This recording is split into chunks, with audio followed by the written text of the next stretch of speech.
விலங்குகளை பராமரித்து வளர்த்தல் அரசாங்க மேற்பார்வையில் நடைபெறும். அதன் மூலம் பால், இறைச்சி, முட்டை மற்றும் பட்டு போன்றவற்றின் உற்பத்தி அதிகரிக்கப்படும். நிலமும் வளமும் சார்ந்த தொழிற்சாலைகள். அந்தந்த ஊரில் உருவாக்கப்படும் காய்கறிகள், பழங்கள், இறைச்சி, முட்டை, பால் போன்றவற்றிலிருந்து உணவுப் பொருட்களை தயாரிக்கும் தொழிற்சாலைகளை அரசாங்கம் உருவாக்கும். இத்தகைய நிலமும் வளமும் சார்ந்த தொழிற்சாலைகள் மூலம் பல்வேறு உணவுப் பொருட்களின் உற்பத்தி அதிகரிக்கும். உதாரணமாக, பாலிலிருந்து தயாராகும் பல்வேறு உணவுப் பொருட்கள், முட்டை மற்றும் இறைச்சியிலிருந்து தயாராகும் பல்வேறு உணவுப் பொருட்கள்.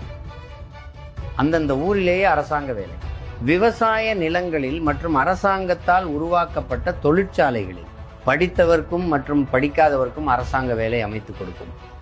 தமிழ்நாடு அரசு அனைத்து தமிழக மக்களுக்கும் சீரான உணவு, நீர்,